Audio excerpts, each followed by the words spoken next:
Hello everyone, welcome back to Mysterious Math Class Videos. I'm Mr. Lee.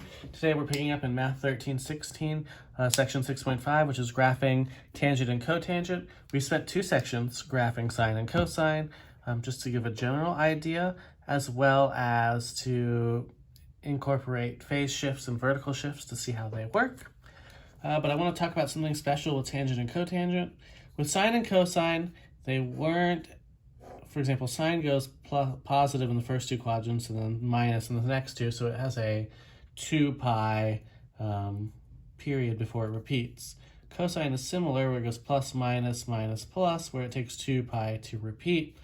But tangent and cotangent have a special property where they go plus, minus, which means sine-wise, they repeat every 180 degrees, and it turns out their values actually repeat in that way as well because of the way the unit circle works. So tangent and cotangent have periods of pi instead of 2 pi, which are very unique in that compared to the other trig functions. Now, as a result, they also have things that sine and cosine don't have, asymptotes where they're undefined, that we like tangent and cotangent to be between their asymptotes, because their asymptotes occur every pi, the same as their period. So we like to graph the version of tangent and cotangent that is between the asymptotes, which means tangent's starting point is actually not 0 like it is for the other trig functions, because we want to start it where its asymptote is. The easiest place to do this for tangent is it has an asymptote at all of the pi over 2s, pi over 2, 3 pi over 2, 5 pi over 2, or negative pi over 2. Our best choice is to pick the first quadrant and the one attached to it, which is from 0 to pi over 2, and then to go backwards into the fourth quadrant from 0 to negative pi over 2. So for tangent, when you're finding the starting and end points, you're actually going to set them equal to negative pi over 2 and pi over 2, respectively. So let's look at that, starting at negative pi over 2.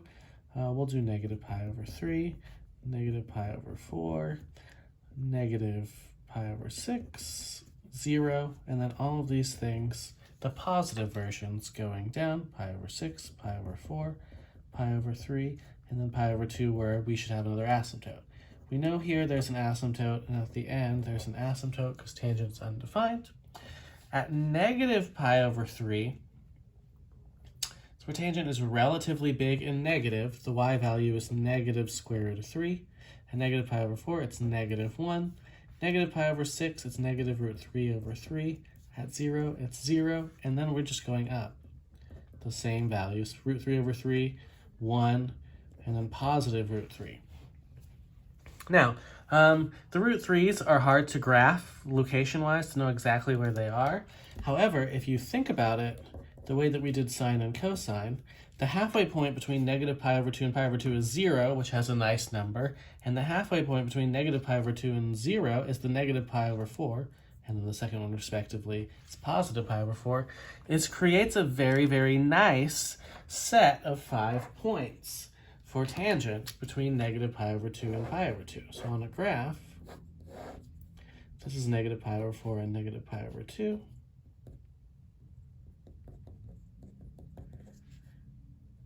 Then what we're going to end up having is on the outsides, we'll have these asymptotes. But if you look in the middle and you just pick those 3 starred points, negative pi over 4 and negative 1 is going to be down here. 0, 0.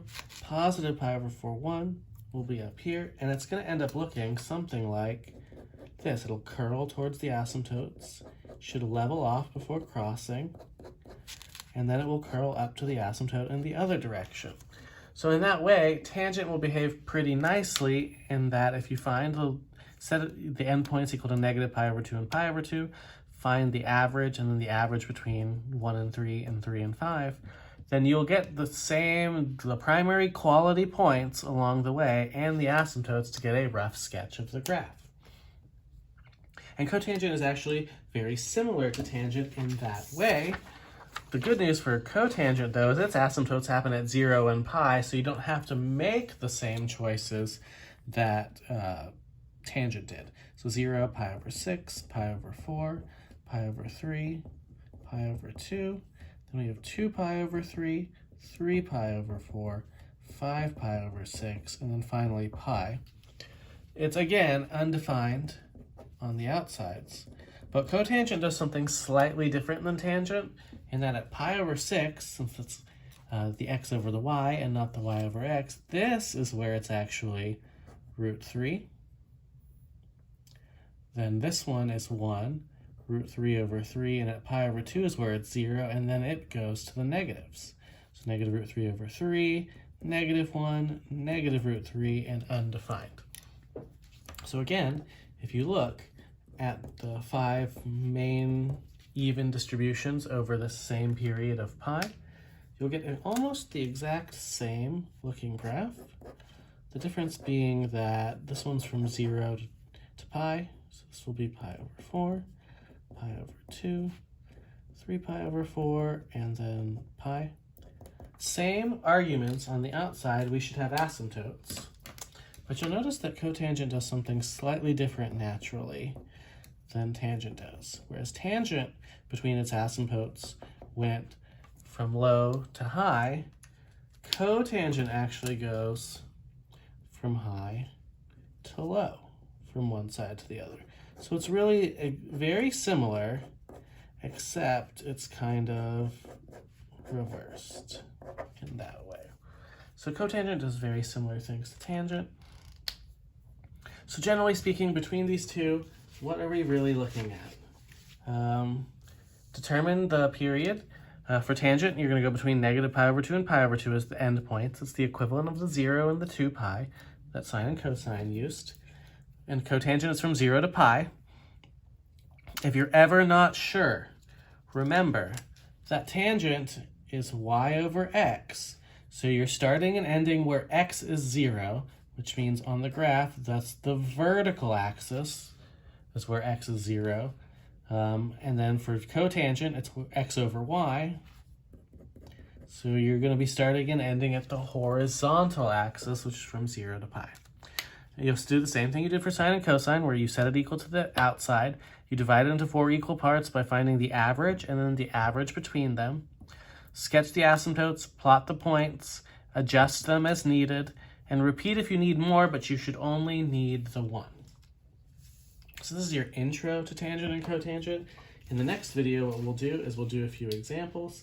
I will say is that most of the time on the quiz or test, I tend to do these ones as relatively basic without too many transformations, just because I want you to have an idea of how this works. That will be true of secant and cosecant as well, and we'll continue though in the next video.